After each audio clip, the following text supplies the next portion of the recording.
right, Nostalgia Trappers, welcome to the program. I am your host, David Parsons. I hope you're ready for this.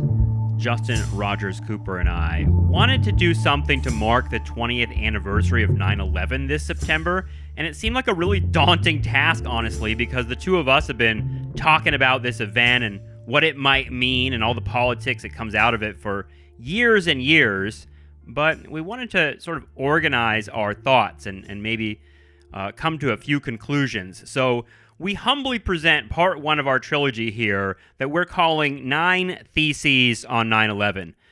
This first episode is really just about the initial shock of that day and the initial reactions from people around us, but also the mainstream media.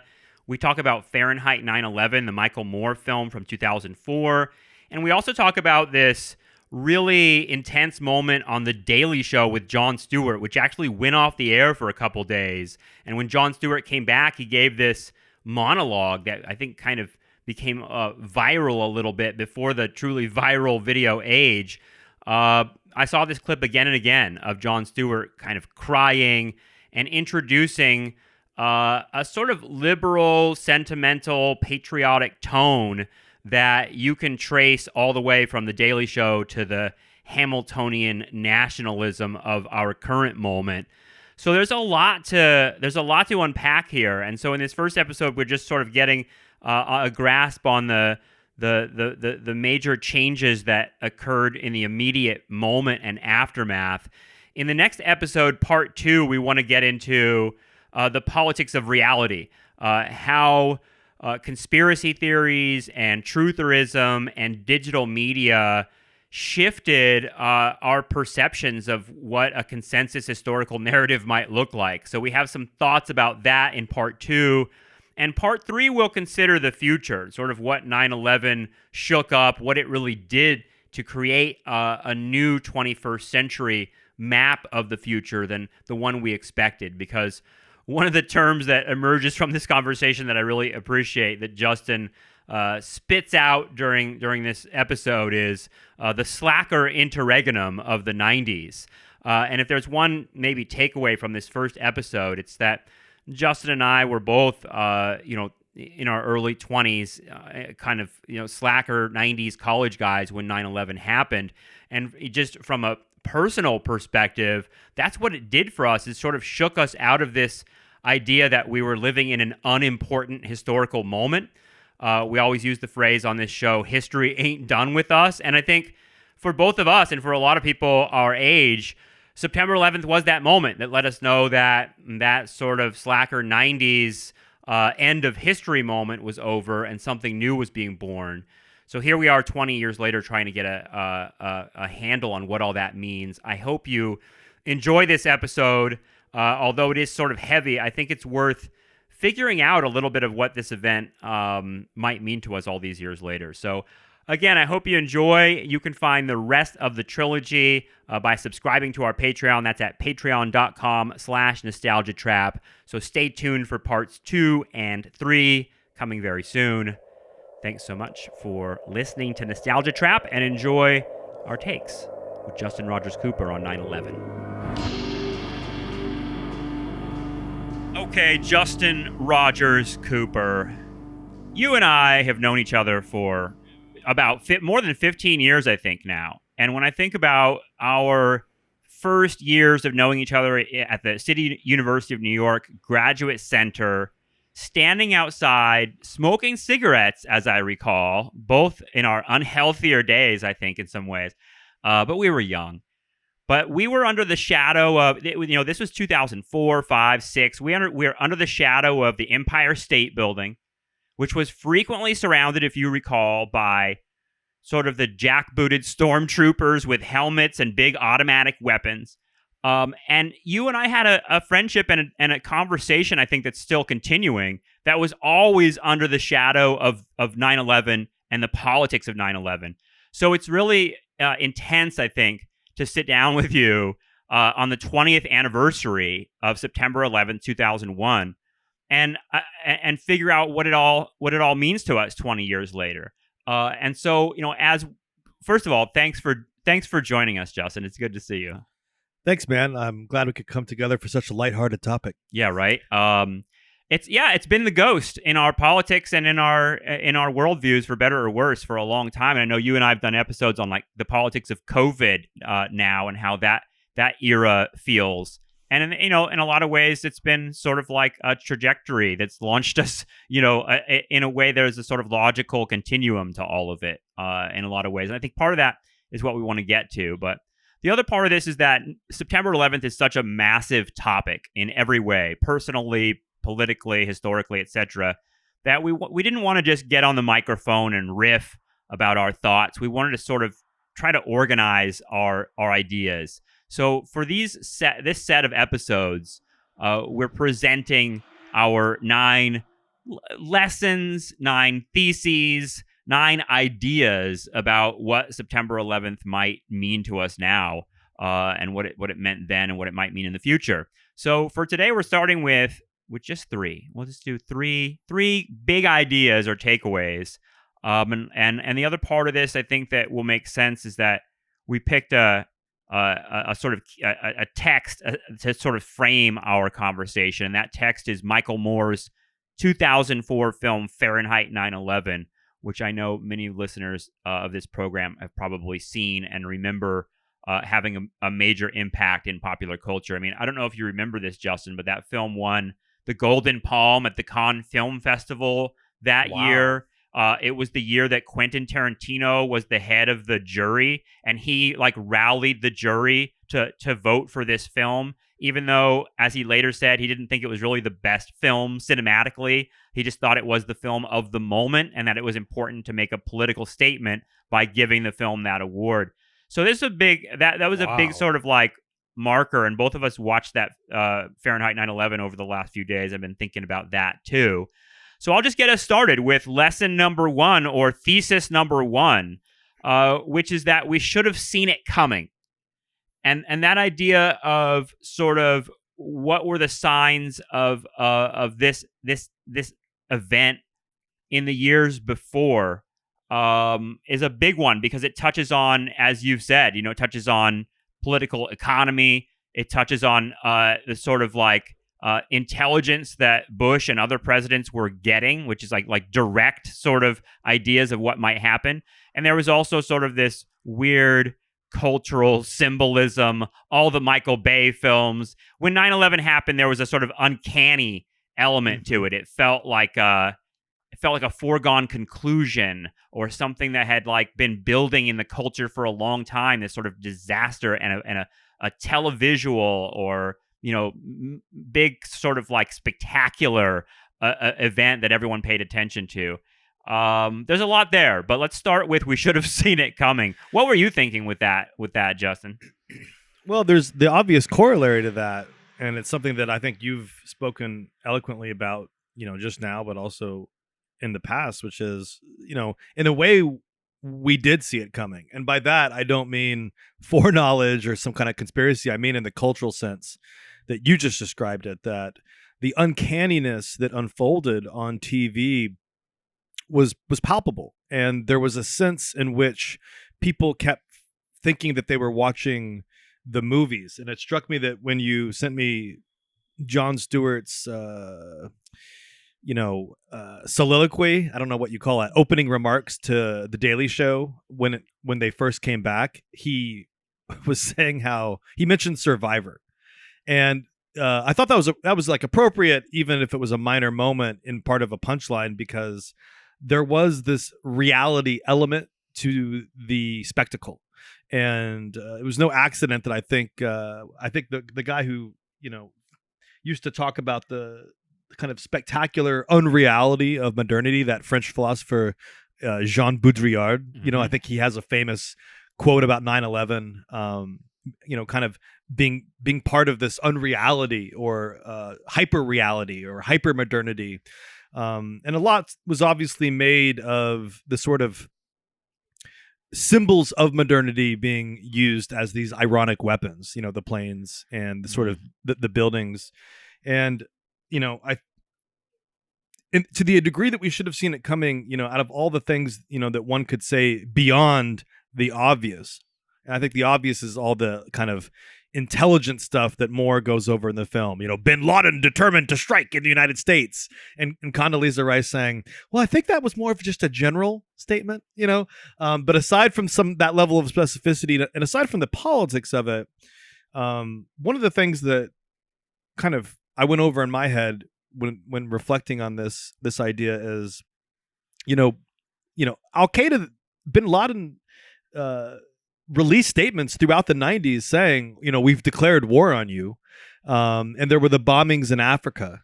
I think it was the Nairobi, Kenya bombings. I don't know if you remember this, but I mean, Osama bin Laden was not a new name to me. And No. I wasn't someone who was, I was 22 years old when September 11th happened. I was out of college already, and sort of living in the Valley, and that's another story. But I was someone who sort of paid attention to current events, but not really carefully. But I knew who Osama bin Laden was, in part because of the Navy bombing and the embassy bombings, and he was sort of a known figure. I think I even knew what he looked like. And when 9/11 happened, I think that his name might have even crossed my mind before they said it on the news. So it means that there was already a sort of known quantity of terrorism that was aimed at a certain sort of strain of American presence in the Middle East. I think I knew that. That's right. And, I think if you sort of step back from that, I would offer a self-criticism, and then also just another kind of global statement. And the self-criticism would be, I was a couple years younger than you. That makes a lot less of a difference now. But, I was, I guess I was 20. I was halfway through college at Skidmore. And I don't remember having that much of a sort of historical imagination at that point beyond literature. I mean, I threw myself into the major. So if you had asked me about, Thomas Carlyle, or John Keats, I would have had something to say to you. But you were in the midst of a Dead Poet Society fantasy life. Yeah. Well, yeah.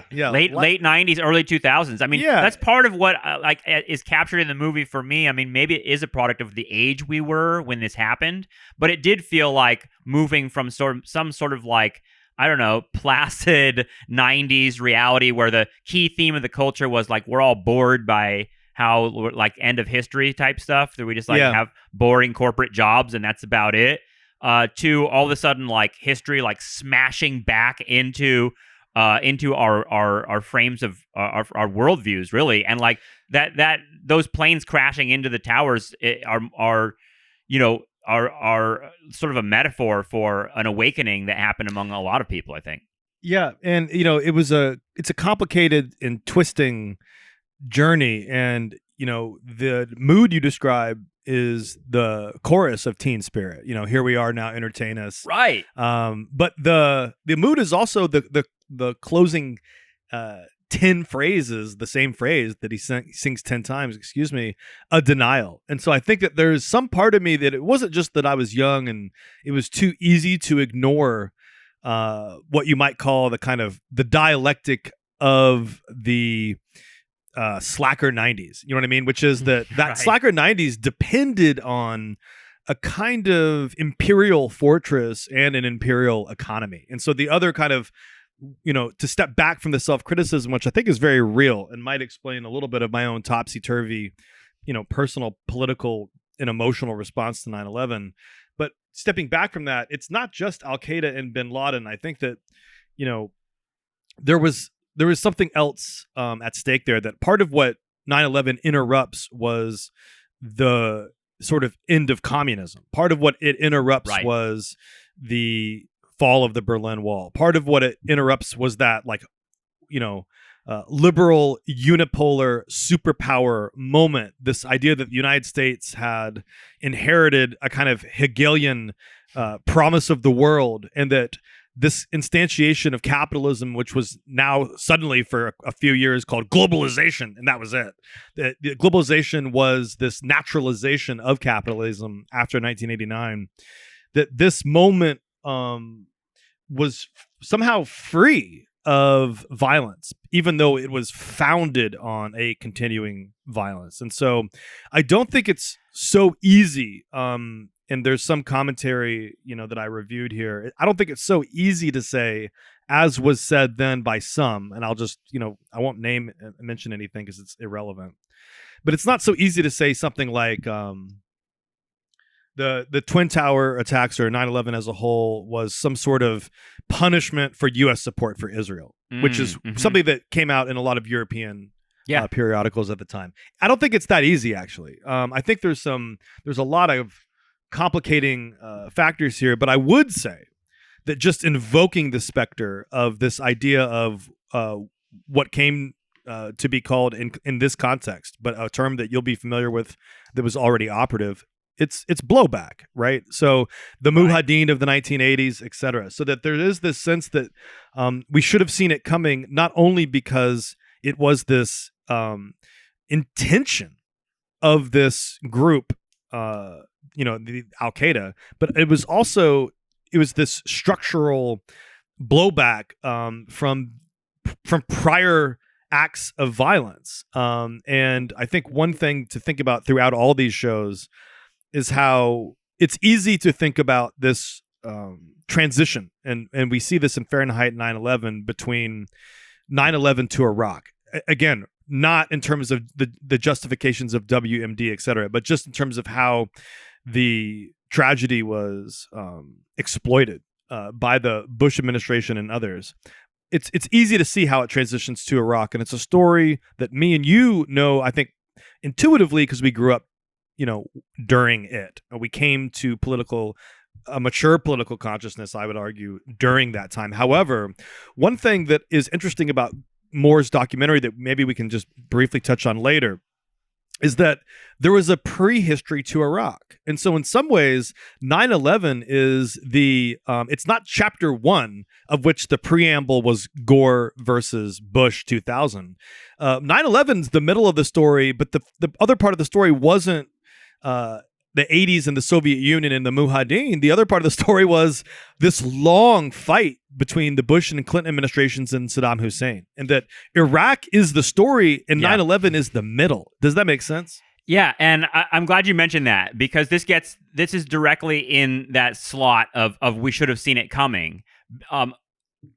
Michael Moore's Fahrenheit 9/11 is sort of a long hit on the Bush administration. And a very partisan one. I mean, it really is like the thesis seems to be if Al Gore had been able to legitimately take the presidency without Bush stealing the election, none of this would have happened, which is sort of weird. But there's the blame for all of it falls on the Bush administration, on George W. Bush personally, often, and his family. And you don't see a lot of, correct me if I'm wrong, but there's not a lot of Bill Clinton in this film. And there's not a lot of Bill Clinton's role in 9/11 at all, right? Which is something that I think people think about a lot more now. But clearly, Michael Moore wants us to think that the Bush administration is, acting in a way that's sort of outside of American foreign policy tradition, when in fact 9/11 is like an outgrowth of it. So that part was interesting because, for me, 9/11 sort of got me out of thinking like a liberal and into sort of being interested in other perspectives, particularly like what the radical left was saying. And I think I became aware of Noam Chomsky through September 11th. I think, there was a little book that he put out. That's right. That was at all the indie bookstores. And there was a really feeling like I felt, and I've said this before on the show, I felt like ignorant. I felt like, wow, like there's a whole geopolitics to this and all the stuff you're talking about. There's a history. In other words, I had a curiosity to find out what happened on September 11th and why, beyond just what even Michael Moore wants us to know, which is that, well, Bush was told and bin Laden wanted to strike us. There isn't like a longer like why. And I think the why is it drives for certain people a certain sort of investigation. And I remember getting this CD.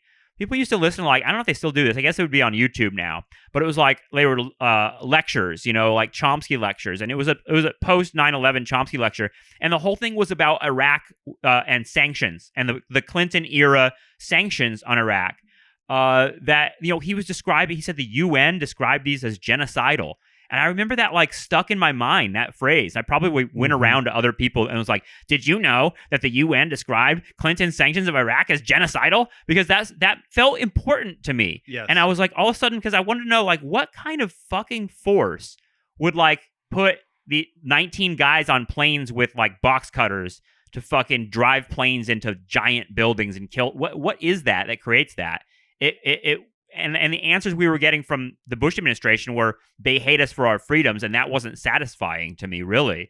And you notice in the movie how quickly the Bush administration is going to this like civilizational battle thing. But you're right, there is a context there that was happening when we were really young that stretches from Operation Desert Storm in 1990 all the way up to September 11th that we weren't really engaged in or knew about. Yeah, it sounds like Chomsky did his homework. For like 80 years. Yeah, and I want to. Yeah, it's true. Yeah. He was doing it then. He's doing it now. That guy is on a podcast right now, which is kind of crazy. Well, what I was gonna say was, it's one thing I did notice in the Moore film, by the way, is that Bush puts that he hates us for our freedoms in Hussein's mouth as well. So after 9/11, he's like, they hate us for our freedom. And then he says that's why Saddam hated us too. I thought that was notable. But what I wanted to quickly say was that if you look at the 1998 fatwa that Al-Qaeda put out when they sent their, declaration of war to that London newspaper, the language in translation says, despite the great devastation inflicted on the Iraqi people by the Crusader Zionist alliance, and despite the huge number of those killed, which has exceeded 1 million, despite all this, the Americans are once again trying to repeat the horrific massacres as though they are not content with the protracted blockade imposed after the ferocious war or the fragmentation and devastation. On that basis, and in compliance with Allah's order, we issue the following fatwa to all Muslims. The ruling to kill the Americans and their allies, civilians and military, is an individual duty for every Muslim. And then in 2004, Bin Laden, in a video, says the Iraqi sanctions were, quote, the greatest mass slaughter of children mankind has ever known. Now, that's, we're not going to get into the Olympics of suffering, even with data here. I would start to point to any number of horrific situations. If you subtract the fact that Bin Laden is saying this stuff, this could easily be Chomsky. And I'm not trying to be flip when I make that connection. Nothing justifies 9/11 in any sense, however. I want to just be real clear that you know where I stand on that. So that invoking this genocidal sanctions regime of Bush and Clinton, to me, does not justify. I guess I don't know why I feel compelled to say this. Except what do you think I'm justifying 9/11? No, I don't think you are. But I think the point is, what the United States did is so immoral. Yeah. In Iraq, that you can easily you could see a certain kind of person would start to think, well, is he implicitly justifying 9/11? Well, and I'm not saying I do, and I'm not saying that's not what I'm saying, but I am saying that when you look at the way that Bin Laden is trying to structure his justification, it's not it's not an irrational argument. It's an irrational set of actions he takes on the basis of that argument, if that makes sense. Yeah, and to me it gives an engine to it. When you have someone saying, well, this was a mass slaughter, the biggest mass slaughter of children in human history, then I'm thinking, well, there's the engine that makes sense to me historically in a way that Bush's they hate us for our freedoms doesn't make sense.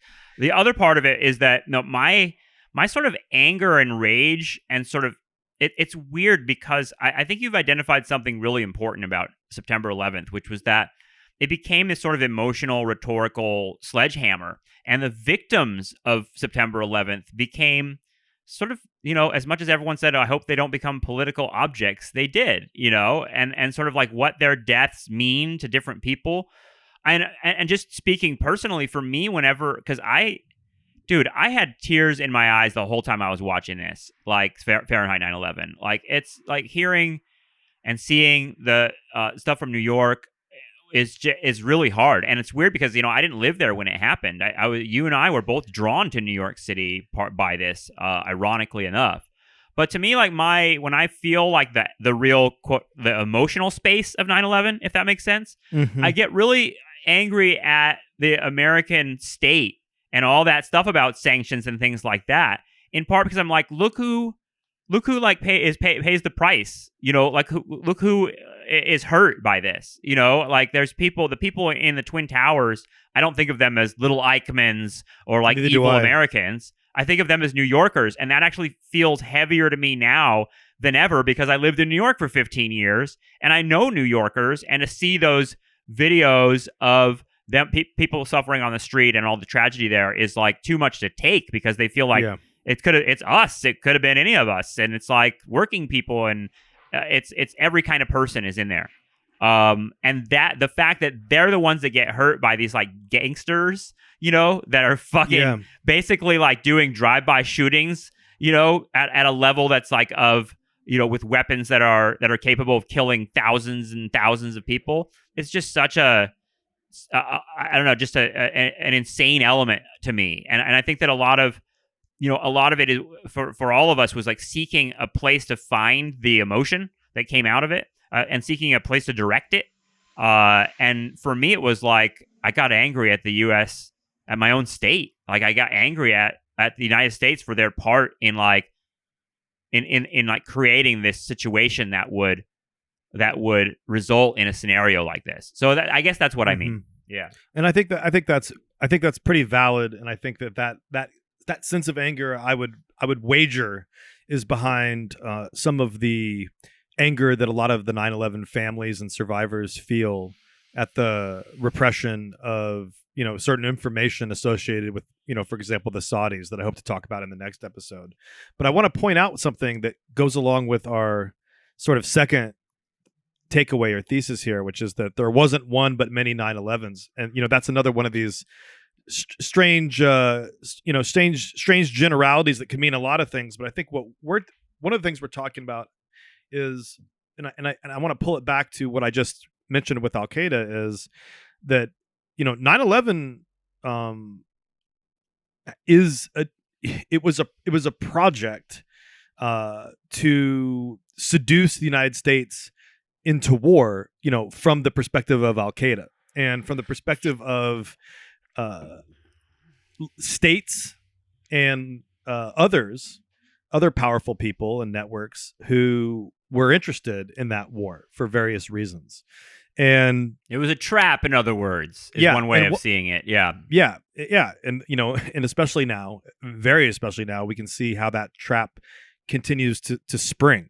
But part of what I want to point out is the emotional stuff that you just mentioned, which spans the victims in the towers and legitimately the hundreds of thousands, if not million plus Iraqis who died for what, just very, very briefly here.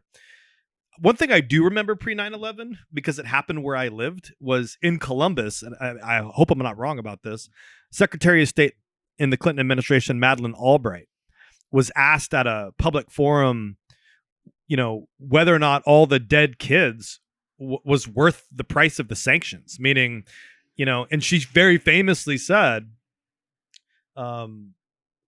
yes, the sanctions, the cost of human life for the sanctions was worth it to, quote, keep Saddam in his box. And it's kind of like, wow, talk about like a science fiction speculative story in which the key to happiness for one group is to keep all these other people suffering. To me, that was an outrageous answer because I grew up in a Democratic family and I knew Clinton was president and I knew that Albright was his Secretary of State. And I thought her response was immoral. And I just remember, but I never looked into the matter. The Iraqi sanctions, if I paid attention to anything, I paid attention to those things. But even that was superficial compared to what I could have been thinking about and reading. But I did find books like that in the kind of current event sections of Barnes and Noble even then. You know what I mean? Yeah. I mean, it's hard to remember. I mean, this is part of what I call the nostalgia trap, is that it's hard to remember this stuff accurately because I've layered so much sort of self mythology over it, and a lot of it happened when I was young. But the 90s is something that comes up a lot on this show, Justin, between you and I, and between me and other guests, is in part because of these sort of landmarks that happened throughout the 90s. We talk about like the symbolic premonitions, but also just the like rising violence of the 90s. You had things like the Oklahoma City bombing, the Unabomber, Columbine. These were all things that stuck out in my mind as like we were living through a moment of escalating violence. So when 9/11 happened, the image of even buildings that were blowing up was not something that we hadn't seen already, including in the embassy bombings too.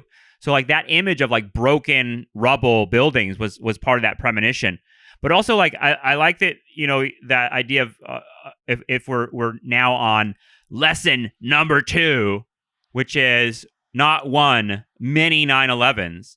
But I think what you mean by that, it seems to be that there's like that sort of suffering that the people in New York and in Washington and other places experienced on 9/11 is something that people around the world had been experiencing in different ways for a long, long time, right? And part of that is like, going back to that Chomsky CD, I remember him talking about the global response to 9/11, and he said, there was this extraordinary outburst of sympathy from all these world leaders. But there were also world leaders who sort of tempered their sympathy and said things, especially the ones in Latin America, who said, we have nothing but sympathy for the scenes of apocalypse that are happening in New York City and in the United States. But we also have to say we've been experiencing our own apocalypse here in Colombia for decades as a result of American policy. And these things are not unrelated. And that really for me were important words to hear, to sort of think about this in the kind of way that you're trying to get us to think about right now, which is that this is part of a global story that many Americans, for better or worse, just didn't know much about and wasn't really connected to. And I think the way that I would draw it in is to say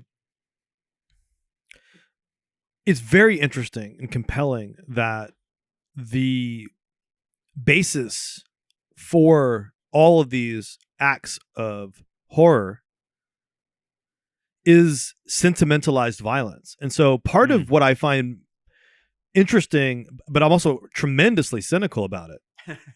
About what do you Bin Laden. mean by sentimentalized violence, by the way? And I'll explain it right now.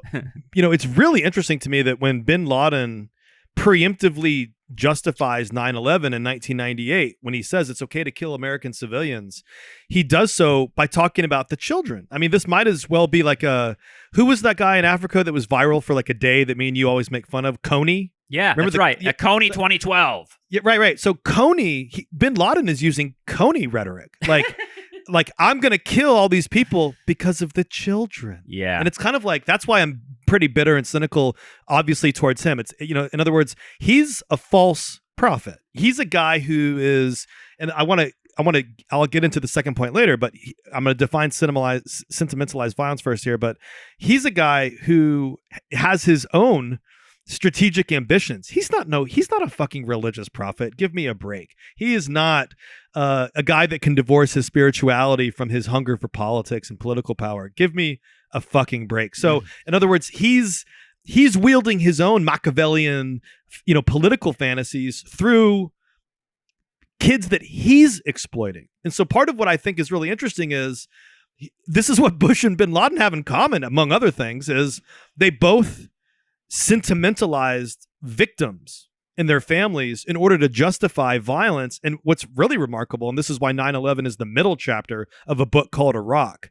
which is the Long War, is they both, Iraq is the justification. So in other words, what justifies 9/11 is U.S. sanctions on Iraq. So then Bush looks at 9/11, sentimentalizes it, kind of, and uses and exploits the victims to justify another invasion of Iraq. So in other words, it's very weird that the Iraqi people, the Iraqi nation, is this kind of Poland of the Middle East, which is to say it's this bloody, Belarusian, Eastern European bloodland, where other gangsters, to use your words, these other gangsters are lobbing these political, rhetorical, and literal bombs at each other in their own struggle for resources and for oil, and for money and for markets and for power and for control of this geostrategic region. But as these gangsters are doing their drive-bys, it's kind of like the Iraqis are stuck in the middle. They're not only stuck in the middle of what's happening as a result of the United States' imperial violence, they're stuck in the middle of these fucking insane Al-Qaeda and later ISIS and all these fundamentalist fucks who are killing them. I mean, imagine if you're an Iraqi and your grandmother or mother went through the sanctions, and then you're terrified as fuck because you're not fundamentalist enough for all these young 20 and 30 something guys who are going around with these guns beheading the fuck out of anyone who doesn't kneel and kiss their ring. So it's like, what a horrible part of the world to have to grow up in and raise a family in. My God, you know what I mean? Like, I feel they're fucking Iraqis, and yet right now, if you ask someone about the meaning of 9/11, I haven't seen any Requiem for Iraqs, none. That starts in the 80s and goes all the way through from Rumsfeld's meeting to whatever the fuck is happening now, if that makes any sense. Yeah, it does. And it brought me back to that, to watch Fahrenheit 9/11, which, I honestly, was totally disturbed to see the way that the Iraq war was depicted in this film. Just the footage that he had and the attitudes that were present, the racism of the American soldiers who are like playing like new metal music, and they're like, fuck these people, we're gonna get some. And there's sort of like every sort of like imperial violence nightmare you could imagine is present there. And I wonder what you mean, because we're thinking on this point of like not one but many 9/11s, and this idea of multiple modernities and this sort of prismatic splitting of reality, which I think we'll talk about a lot more in part 2 of our 9/11 trilogy here. But part of that multiple modernities thing for me is on display in Fahrenheit 9/11. I wonder what you thought of this particularly brutal cut of this woman in Iraq who's screaming and crying outside of the bombed out rubble of her neighborhood, saying, we've been living in this suburban neighborhood for our whole lives, and now, like, there's death everywhere. And she's talking about her husband and her children, and she's screaming and crying and saying, God will avenge us. May God burn your houses. May God destroy you for this. And I feel like her anger and rage, it actually links up exactly with the scenes from the documentary Peter Davis put out in 1974, Hearts and Minds, which contains scenes that are exactly the same. Bombed out rubble, an elderly person screaming at the camera, tell Nixon to fuck himself. I hope you all die for this. And the anger and rage that link up. And then in Fahrenheit 9/11, the cut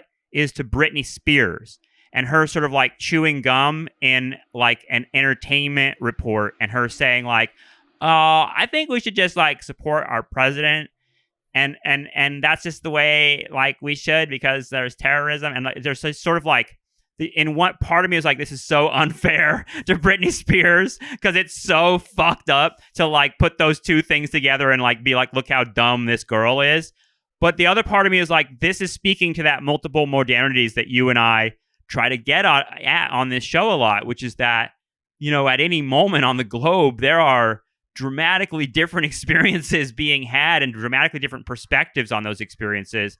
And that's something that's really, that's I guess the root of that dialectic, that engine. And I think 9/11 brought that out in really dramatic, often visually stunning ways. And Michael Moore, as a master propagandist, using those two shots together was, I'm always wincing at like how manipulative he is, but also how that kind of works because it gets at a certain truth.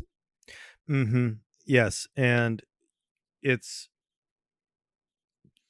the contrast that he makes in that film, I think, is a very good example of part of what we mean by multiple modernities, and this idea that in another context, what we might call uneven development, the fact that there's this tech utopian side to life, the neighborhoods that have long been gentrified, and yet there's also this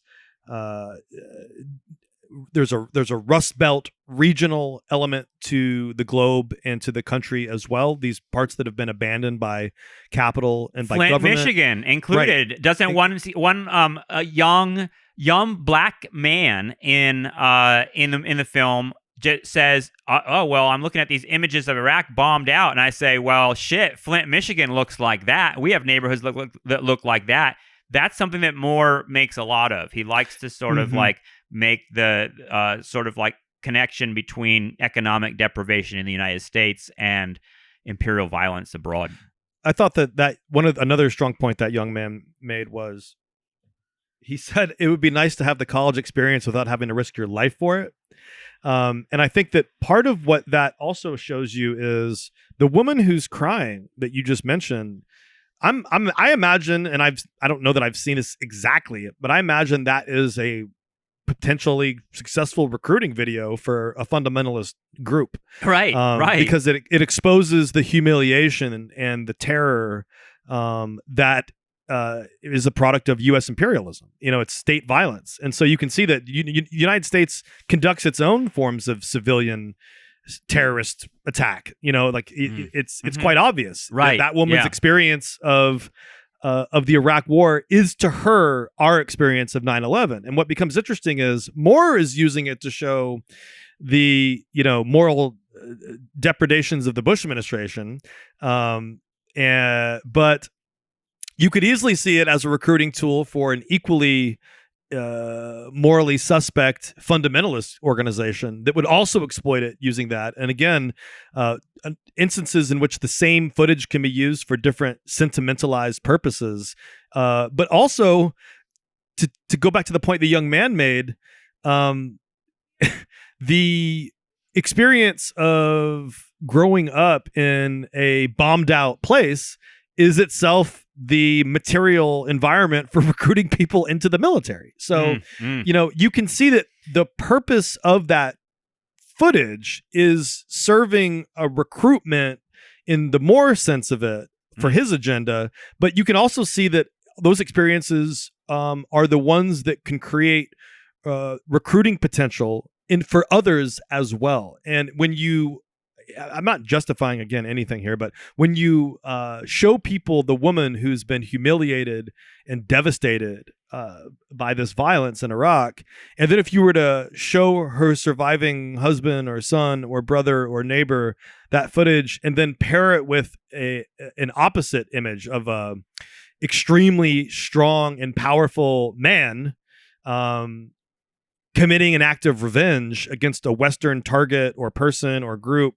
and then say, here's the problem, here's the solution. Yeah. And it's really remarkable that not just the U.S., but the U.S. also uses a similar recruiting strategy, which is to say, you show people acts of demonic violence, and then you show them strength, which is the revenge. And it's a 2 + 2 = 4. And of course, I think part of what we want to say throughout this whole process is it's a 2 + 2 = 5. But I guess I would end my side of the second point by just saying this: when we talk about those multiple modernities, we're also talking about two clashes of gangsterism, if you will, that have a lot in common. And so, as much as we might want to say in terms of the performance of the temporal disconnectedness of, let's say, the world the Taliban wants, or that Al-Qaeda wants or wanted, and the world that quote unquote America wants or wanted, those two people, I think, was it Tariq Ali or someone else who called it a clash of fundamentalisms? Yeah. In which what we're seeing is not opposing civilizations in the kind of Princeton liberal interpretation, but we're actually seeing is a clash of mirror images of fundamentalisms that have a lot in common. That's not the way Jon Stewart put it. The way Jon Stewart put it was like, we are free and they are not. I mean, he had, he said a lot of weird shit, and it was sort of, you could tell that he was coming from an emotional place, but I think that's part of what makes it interesting, because it Yeah, like, I agree. right? And he's just like, his first thing that he said is like, they wouldn't have the Daily Show. The Taliban wouldn't have, or Al Qaeda wouldn't have the Daily Show in their society, because they wouldn't allow satire, and we're allowed to be free here. And he's immediately like, sort of like, really grappling to talk about like the civil liberties and how that makes us very, very different from this sort of barbaric civilization that would attack us this way. It was a really interesting set of assumptions he's making there, because what you're saying is, it's sort of like, I think it's more widely accepted that your point of view, that there is a sort of deep connection between these two perspectives. Well, before we get to our third Yeah. thesis here, one funny thing I wanted to bring up, and I want to, and before we get to the third thesis, I want to bring up the recruiting thing too, because while you're looking for your point there, because that, as much as you say, okay, 9/11 is going to recruit people because they want revenge, or they want to like avenge 9/11 some way, and I think that the military did experience like a wave of people like joining for those reasons, but the footage that Moore shows isn't that at all, and it's not the pitch that those Marines are giving those guys in the malls as they're walking around the malls. It's true. It's a lot of cringy footage. Those guys seem like total dumbasses, but they're going around selling the military. I was like, give me that uniform. I could sell the military better than these guys are selling it, because they seem so awkward in doing it. But they were selling it, if you remember. What were they saying? They were like, oh, career. Hey, yeah, like this is a way to get out of this shitty town and like get a good job. And the people that are your heroes, like Shaggy, he mentions Shaggy, the rapper. He was a Marine. And maybe we can get started in your music career. Hey, you play basketball? Why don't you play for the Marine basketball team? They're big all over the world. They sell all this positive stuff, and it actually was interesting, because that was Moore's larger point with the whole Lila Lipscomb character in the film. She's not a character; she's a real person who lost her son in Iraq. She's sort of a very Michael Moore character. She's a working class woman from Flint, Michigan. She talks about like being on welfare when she was young and working her way through the system and becoming like an administrator and helping other poor people in her life. She's really sort of like a model American for Michael Moore, middle American, and a patriotic person too, who says that she had suggested military service to lots of poor people around Flint, Michigan, because she thought it was a great way for them to lift themselves up and gain skills in the workforce. She, in other words, really sells the military in the same way that the military sells itself, which is not as a patriotic duty to go, sort of liberate the people of the world and all that imperial stuff. It's more like the military is an engine of social mobility, and that seems like what they're selling to these kids in Flint, Michigan.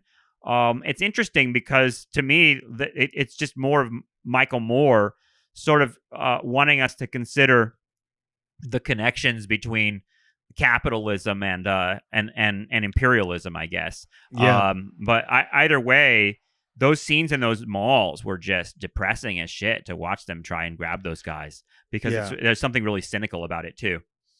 Very cynical. Yeah, and so. Did you find what you were going to share with us? Yeah, I'll read it to you. And this can be like, I think, a pivot quote that gets us to our final section here for today. Let's do it. And don't laugh, but I'm pulling it from Zizek's commentary on fundamentalism. And he says, and I just think it's funny, but then I have a little gloss that I think takes us a step further. He says, fundamentalist Islamic terror is not grounded in the terrorists' conviction of their superiority and in their desire to safeguard their cultural, religious identity from the onslaught of global consumerist civilization. The problem with fundamentalists is not that we consider them inferior to us, but rather that they themselves secretly consider themselves inferior. This is why our condescending, politically correct assurances that we feel no superiority towards them only makes them more furious and feed their resentment. The problem is not cultural difference, the effort to preserve their identity, but the opposite. The fact that the fundamentalists are already like us, that secretly they have already internalized our standards and measured themselves by them. And what I would say is, if we're actually in a clash of fundamentalisms, we actually have to take Zizek's reading one step further, because if you read him when he says the fundamentalists are already like us, I think we should read that to say we're already like them. And so when you think about even Moore's tweet about our Taliban and all that kind of crap. He likes to use the term Y'all-Qaeda too, which is... And but the thing is, look, that shit goes back to Bush. But that's what makes it interesting to me, is that we've been messing with that idea of Bush's evangelical militarism as a mirror image of Islamic militarism, for 2 decades now. A holy war. I mean, didn't Bush use the word crusade, and that was like a big flashpoint for people around the world to be like, wow, that's what this really is. Yeah. And so I think that when you reread Zizek's assessment, where it's us who, or not, it's us in quotes. So I don't mean everyone, of course, but it's the us that he intends there, that we're already like them. Then all of a sudden, the quote is saying the problem is not cultural difference, our effort to preserve our identity, but the opposite. The fact that we are already like the fundamentalists, that secretly we have already internalized their standards and measure ourselves by them. And I think that when you see that, you can actually start to think a little bit more like a Christian fundamentalists.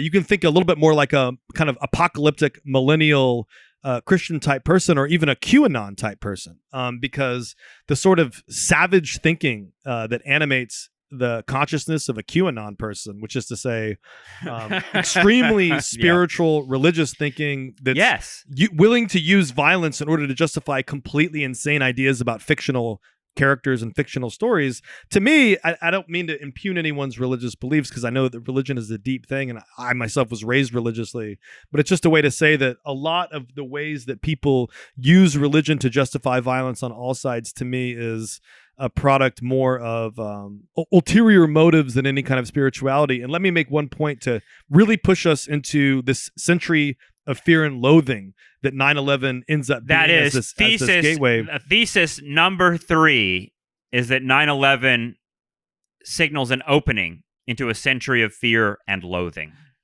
Is that, it's interesting that Al-Qaeda eventually gives way in Iraq and Syria to ISIS, and that ISIS declares itself the caliphate. It declares itself the quote-unquote Islamic State. Al-Qaeda didn't, especially early on, want to form its own state. However, some of the kind of general consensus of interpretation of what Al-Qaeda wanted could be defined this way. Although the ultimate goal was to overthrow the corrupt apostate regimes in the Middle East and replace them with true Islamic governments, Al-Qaeda's primary enemy is the United States, which it sees as the root cause of the Middle East's problems. And then I would link it to this. Terrorism in this context is part of a revolutionary war. It is used to undermine morale in the army and police, force a sectarian backlash, or otherwise create dynamics that help conquest on the ground. But it is an adjunct to a more conventional struggle. And I'm bringing that in, which I believe is from, either The Atlantic or some other kind of liberal interpretation of these events, in part because I do find it helpful, but also in part because when people define terrorism as somehow separate from the goal of establishing regime change, I'm very skeptical of that. And I think that ISIS's explicit desire to form an Islamic State is an in-point logic to these fundamentalisms, and not just Islamic fundamentalisms, is that, and it goes back to 91 and it goes back to 03, which is to say, it goes back to the question of regime change. It goes back to the question of who gets to run states. And so when you look to see why Al-Qaeda committed 9/11, and it wasn't just this recruiting strategy, it wasn't just this act of revenge, it was clearly, explicitly intended to generate recruits, but then recruits for what? And so when you look to see also where Al Qaeda was launching attacks, and then later where groups like Al Qaeda launched attacks, they're fighting governments. They see themselves as Bushes. They see themselves as Trumps. They see themselves as the true Hussein, the true Assad. In other words, what you have here is a frightening question of these gangsters who want to control resources and territory. That's what they want. So they want their own people controlling resources and territory. So in other words, the Machiavellian impulse behind these brutal drive-bys, as you said, between state terrorism and whatever you want to say here, state-sponsored terrorism, is still it's a geopolitical contest. And so that Al Qaeda isn't like 9/11 is not a discrete act that is simply or merely an instantiation of evil intent, which, although it could be read that way, it's just a battle in a war for control over resources and territory in Western Asia. And that's what it's about. And so who gets to control that? And you can see through the Arab Spring, through the interventions of Turkey and Russia into places like Syria and Libya, etc. You can see it as part of another geopolitical set of dominoes or events that's happened since then, that's about resources and control. And in other words, the terrorist is someone that you should understand as kind of a familiar figure. He or she is a revolutionary who is asserting violence to become the legitimate author of state power. And so it's a struggle over post-colonialism. It's a struggle over geography. And these are motives that we, again, should recognize as mirror motives. In other words, part of what's at stake in this long war in Iraq, between going back to the Iran-Iraq war of the 80s, all the way through to our moment right now, is who controls the area that the British left behind. Who controls it, Yep. And what you have to interpret from 9/11, and this is where the Saudi role becomes so interesting to me, is that Saudi Arabia does not have a coherent grip ideologically on itself, so that the government, you can go ahead and believe the 9/11 Commission and say no senior Saudi officials, understood the attacks were going to happen or sponsored them.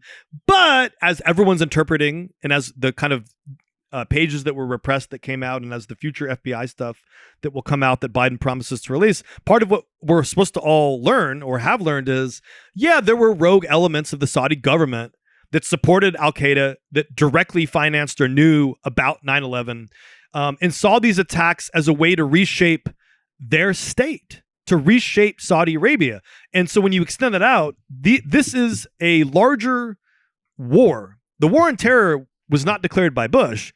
God knows who really declared it. I don't think it was bin Laden either. But as long as there's been a struggle over Iraq, and I would go back to World War I here, which is where these histories do tend to start. As long as there's been a struggle over who's the legitimate ruler over these territories, it's important to understand that terrorism is a means to an end. And I think that the guiding logic, the kind of magnetic power that will that eventually consumes the kind of final interpretation is terrorism is a means to an end to control states.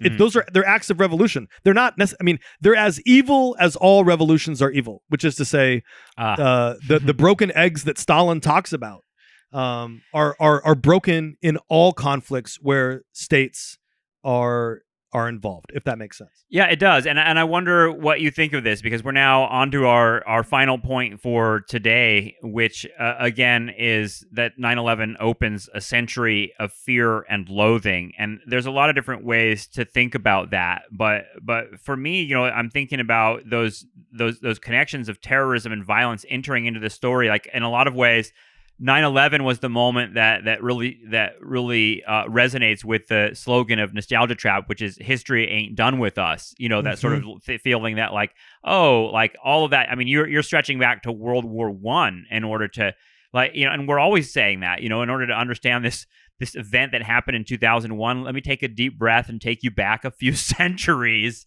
But there's also the very specific tone of American culture and politics in the 2000s that Michael Moore captures in his film. That there was this.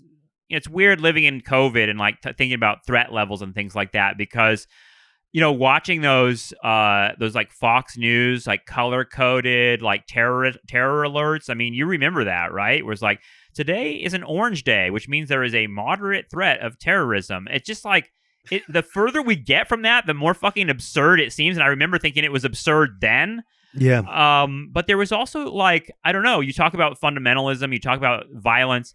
There was he shows this sort of parade of Americans in all these small towns in the Midwest being like, I'm afraid of Al Qaeda, like attacking the Walmart here and the water tower. Right. Like all of a sudden, like people are afraid of this. And it's like, well, hold on now. Like, you're not likely to be killed in this sort of terrorist attack. But like, what's kind of another irony, I guess, is that in the years since 9/11, we've seen just the outburst of domestic mass shootings that are spectacular in the same way that 9/11 was spectacular. And they're not typically Islamic fundamentalists that are doing it. It's like a lot of, we've talked about the Vegas shooting just being like some bored upper middle class white dude that just wanted to fucking kill a lot of people. And that's that. In other words, there's this sort of like, I don't know, imbalance in terrorism, if that makes sense. Like American terrorism is just fuck you. I just want to kill a lot of people, and that's that. And then this other terrorism you're describing that's sort of like, I don't know, has a revolutionary impulse to it, or is meant to topple states, or is meant to like be political. It's hard to unpack. But when I think about the like 9/11 and a century of fear and loathing, and the sort of like pervasive feeling that violence has entered into the equation in American domestic life in a way that it hasn't before, and that's been maybe our privilege. I think that many people were like, they took 9/11 as kind of like, well, this is all the global violence happening here on American soil, and that's a very weird thing for us to experience and something that would change our politics. So I don't know. In that sense, I think the mass shootings do have a politics to them and do have a political power to them. And despite the fact that we don't have like a connected network of mass shooters, there is that contagion. And I think that part of what 9/11 seemed to concentrate was attention on that contagion and a sort of acceleration of it into our lives. That's what I think of when I think of a century of fear and loathing. But I know you had some other thoughts about it too. Like, I like this idea you have of the imperial victim. The idea that like King Kong, or guess it wouldn't. King Kong is not the right metaphor, actually. A big giant monster, imperial monster, that someone threw a rock at him, and he's like, "What? I'm gonna like." There's some like awakened beast there, and the imperial victim that now has like, I think of this big monster with a little band-aid on him that's now gonna go smash the people that dared throw a rock at the empire. There's something interesting to that, because that is very much outside the sort of logic of the Cold War, and it is a new moment.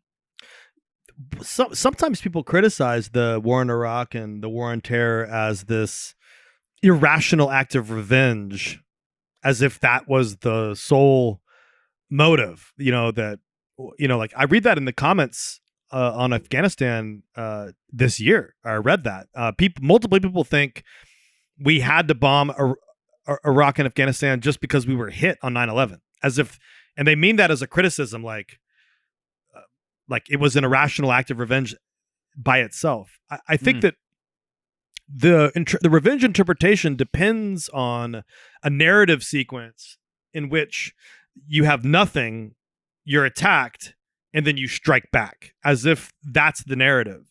And it depends on the absence of that prehistory that we described at the beginning of the show.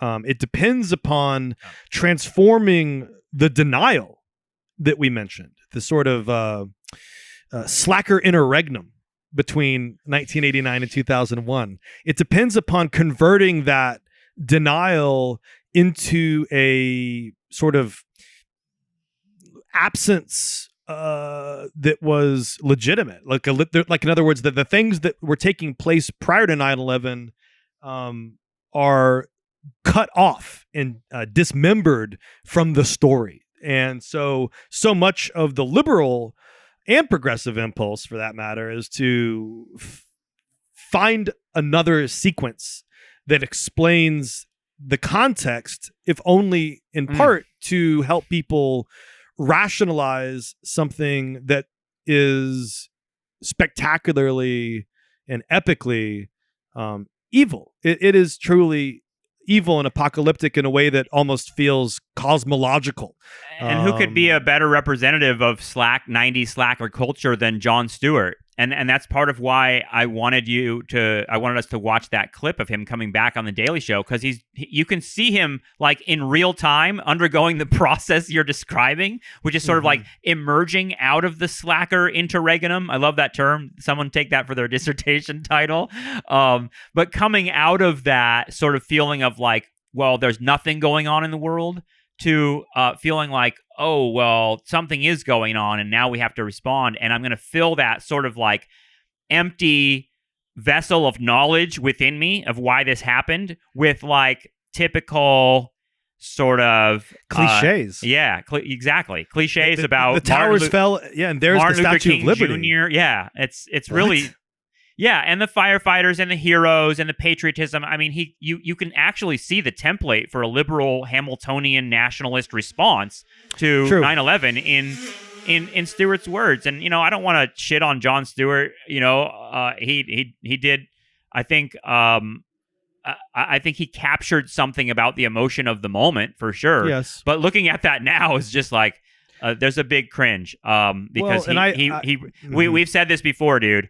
Jon Stewart went on the other thing he's famous for besides this in the 9/11 era is that he went on CNN's Crossfire and told Tucker Carlson that they were pieces of shit and that their media coverage was hurting the country, et cetera, et cetera. And he really shamed them and said that they weren't doing the country any favors by doing this kind of bullshit journalism, and they're not real journalists.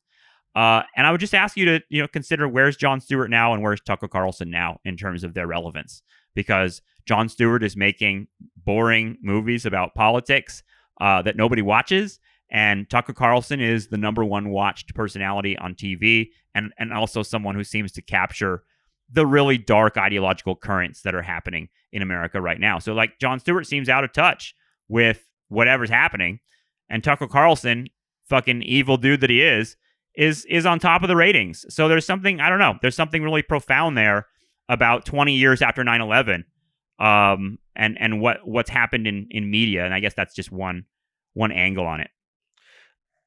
The symbolic imagination in Stewart's speech, I think, captures well too the contradiction between the potency of the fallen towers in particular as these symbols that we've invested so much in emotionally and politically and had invested, and reveals to the fear and loathing that we're talking about later, when despite the sacredness of Ground Zero and what became the memorial, and the memory, the sacredness of this tragedy in the national imaginary, Stewart's cliches also take on new meaning when you have to think about how hard he fought to try to give health benefits to some of the 9/11 first responders who developed all those health problems as a result of their work at Ground Zero. The fact that throughout the era, and I believe this spanned the Bush and Obama era. I'd like to look this up for our future episodes, but the fact that nobody could agree to help pay for these people's health is a red flag on the domestic front, quote unquote. That's, to me, as severe a flashing light for fear and loathing as what happened in Iraq, or even what's happening in Iraq. And it takes me back to something that is in Moore's film. It's like the liberalism doesn't even have the power it once had. Like that call to patriotism. We see it with nationalism writes checks it can't cash. Well, it's also like we see it with January 6th, right? They're like, people like liberals are now like being like, these were police that were attacked. Like, we got to support the police, right? And the right's like, fuck you, fuck. And it's like, kind of like, how does that, like, even the old buttons don't work. You know what I mean? Yeah. And like, it feels like with Stewart, the image of him as a gray bearded old man standing in front of Congress, screaming at them and trying to shame them into giving some relief to these people who have suffered through all these medical problems from their efforts to save other people in September 11th. I mean, it doesn't get more tragic than that. And yeah, or immoral. It's profoundly immoral, dude. It's another point where I would watch. It's easy to be snarky, but I would watch that video of Stewart yelling at Congress, and I got tears in my eyes because I'm like, "Fuck, dude, this is wrong." And yet, yeah, the buttons don't work, and I think that's part of Stewart's tragedy. Is he's like sitting there being like, "Why doesn't this work anymore? Why don't people care?" Yeah, and it's because I wonder what he thinks of the cliches that he spouted on that show. The one you sent me. Yeah, they don't work. They didn't hold up then. They certainly didn't hold up when he was shouting at Congress. But yeah, let me get to what I think is one of my final things I want to say about Fear and Loathing. There were several compelling points to the Moore film. We can level our critiques on another day. But one of the points that I thought was captured well, and I think there's also a difference in that film between the points Moore captures and the points he's trying to make. Mm-hmm. Sometimes the evidence speaks for itself. And one of the times where I thought that was true was when he was talking to a soldier serving who didn't seem to be one of the gung-ho,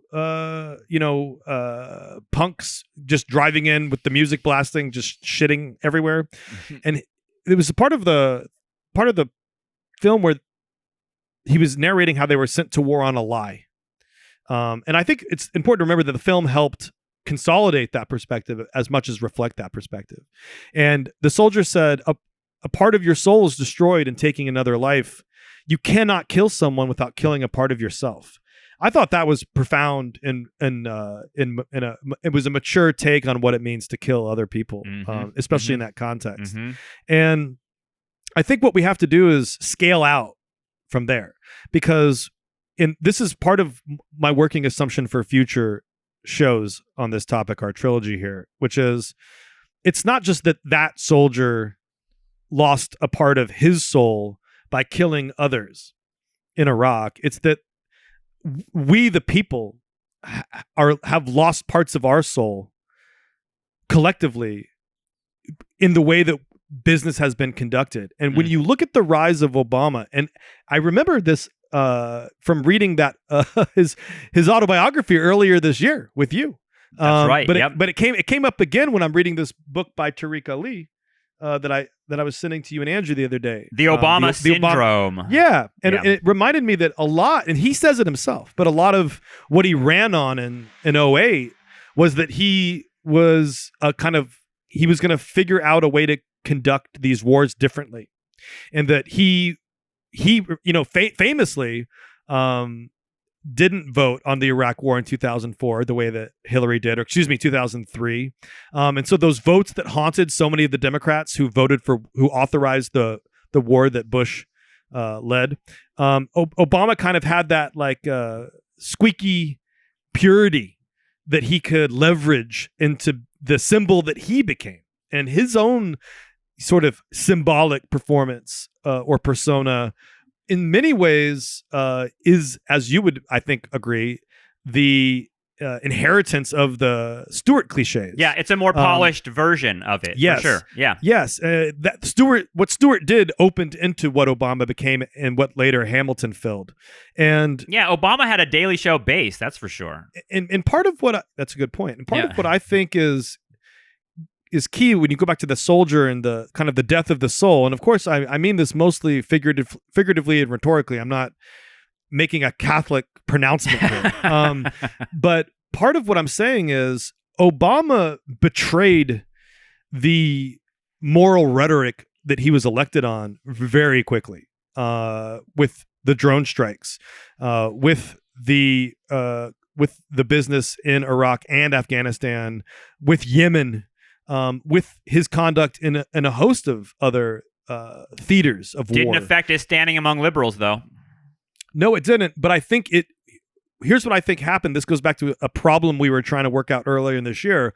Why are people so selective about the solidarity that they show for others in places like Belarus or Ethiopia? And the answer is partly because the anti-war movement, the blood for oil, all these things, all of the sort of moral predications that so many Democrats shouted upon in the streets in 2003 and 2004 and later, so many of the, how do you want to say it, the moral claims that liberals and Democrats made early on in the Bush administration about those wars, so much of it fell silent upon Obama's election. And then when he proceeded to kill in the name of the state, I think there was a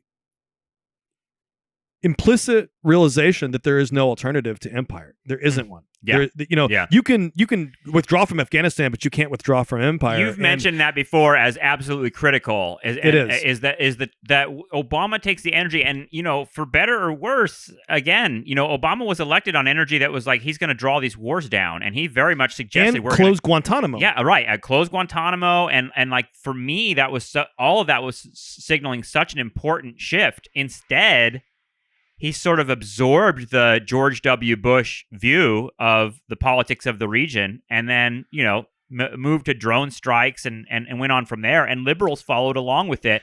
And that's what's really scary, is because the anti-war element of that liberal constituency sort of drops away, in part because Obama is just so slick at like convincing you that this is the humanitarian way to proceed. And his coalition was multiracial. Yeah. And queer. It's woke genocide, bro. Yeah. And also, if you look at the voting, many women too. And so I'm emphasizing those points because the progressive coalition behind Obama turned the other way on empire and imperial violence. And that imperial victimhood, when it burned out into an anti-war public or perspective, it burned out again into a kind of finale, in which there's no phoenix rising from the ashes there. It's just it's a very isolationist vibe across the board. And that's not me saying keep the troops in Afghanistan. That's me saying there is a profound failure of imagination across the spectrum for how you show humanity and support and solidarity and friendship, and how you act beyond borders in ways that aren't imperial. People don't. It's either withdraw or empire, and that is a false choice. And so I want to emphasize that point, because I think it's where it's a really devastating legacy of 9/11. And so when we talk about that century of fear and loathing, the fact that in 2003 you had the largest protests in the world against Iraq, and that 20 years after 9/11, 18, 15 years, however long after those protests, that you have nothing on the left. And you want to hope this isn't partisan, that my best, like this is really like coming from like a place of solidarity with people that are living in other countries, or it's coming from a place of like, I don't know, morality, or concerned with even religious stuff. And I know there is that element in the anti-war movement. I mean, it's a dynamic movement. I don't want to flatten it. At the same time, I know exactly what you're describing, and like liberals, look, Michael Moore is one of them. Fahrenheit 9/11 is a part of this whole industry that said that George W. Bush is fucking Hitler, literally. And then because of these things that he's doing in Iraq, etc., Obama comes in for 8 years, does the exact fucking same thing. He is not Hitler. He is actually an angelic savior of he was Hitler States. to Alex Jones. Yeah, exactly. Well, there you go. And then Trump comes back, and liberals are like, Trump is Hitler again. And we talked about the whole fucking industry of like books and TV shows and fucking Broadway plays that sell that bullshit. And so like that for us, and that's something we'll pick up on, I think, in episodes 2 and 3 here, is sort of there's been a grand disillusionment with liberals too. And I think that, and the left, right. And the left. And as much as what Michael Moore wants to sell in Fahrenheit 9/11, the movie is an act of outrage, and I get that. I really feel an appreciation for it in that way. But it looks very dated in some ways too, when I look at it, especially because I was waiting for the Bill Clinton in the 90s to show up at some point in a film about 9/11. And like you said, it's the middle of the story, but we didn't get that notion. We get, again, a notion that I think liberals like to take these Republican boogeymen and say Trump's the problem or Bush is the problem and not really look at the whole structure of things. But speaking of the whole structure of things, we want to, next time, we want to sort of get into more of the weirdness that surrounds September 11th and think a little bit more about the media wars, information. You mentioned Alex Jones. The info wars. Right. Trutherisms. So, exactly. I mean, just what's in the news right now is Spike Lee re-editing his September 11th documentary because people got really pissed that he gave any attention or time to trutherism or conspiracy theories at all. And I thought that was really, really interesting. So we'll have some things to say about that next time as we investigate how 9/11 literally demolished any sense of consensus reality and launched us into this sort of like prismatic, chaotic hell that we inhabit now, and what the internet might have to do with that too. Final thoughts, Justin, on episode 1? No, I know just where we'll start episode 2. I want to start on the Fahrenheit 9/11 end, the conclusion. Perfect. And we'll go from there. And I think that if we don't have time in the second one, actually, I think we will. I was going to say that the other point from Fahrenheit 9/11 that I give him credit for is that he's very clear that the war on terror was a war for profit. It was a war for capital, was a war for profiteering, was a war for revenue, was a war for contracts, and more could have been made of that. Ouch! Please don't. Enough. We got through a whole hour without a dad joke, and you did it at the very end. Well, you sound like Jesse and Anya now. So, but I think we should make that point felt as we normally do when we talk about conspiracy, because for sure, as we've said before, the conspiracy is capital, baby. You don't need to look for squibs. Right. You just need to look for follow the money. You know what I mean? Follow the money. Yeah. That'll link up with our whole deep state is capitalism thing. Exactly. Because, September 11th, the other part of this is just like how many fucking conspiracy YouTube videos did 9/11 end up producing? A whole world, and that world links directly to QAnon. So our next episode. It seems clear the Bush administration was a more successful Trump administration. Yeah. Like that's when I watched the Fahrenheit 9/11, I watched some of that Rumsfeld documentary, The Unknown Knowns or whatever. I was like, damn, the Trump administration was just a really bad Bush administration. Yeah. And the liberals hated them for the same reasons. They were like making fun of the way they talk and like they're stupid and like all that sort of thing. But at the same time, there was a power in that. And when I'm watching Michael Moore in Fahrenheit 9/11 sort of like highlighting all these douchebag things that George W. Bush says, I'm like, these are watch this drive. Yeah, now watch this drive. These are like, there's like sort of a winking, like they knew what they were doing and they were like sort of playing the crowd. There's actually a moment that I thought was really telling with Rumsfeld where like the press was sort of making fun of him for like this coalition, which he said was like what? It was like the United States and Great Britain and then like Australia sent some monkeys. Morocco. Morocco sent some monkeys. So like making a joke about like this bullshit coalition. But then Rumsfeld, the clip is amazing because he's like, we got a great coalition. I'd actually call it the mother of all coalitions.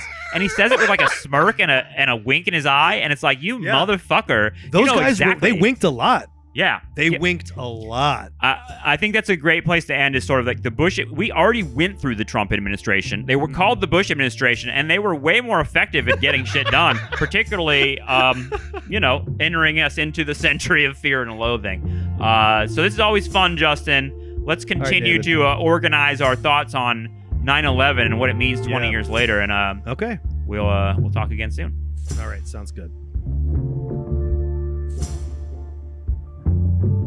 Okay, folks, that's going to do it for part 1 of our 9/11 trilogy with Justin RogersCooper. I want to thank Justin, as always, for sharing his thoughts and research and ideas into this stuff.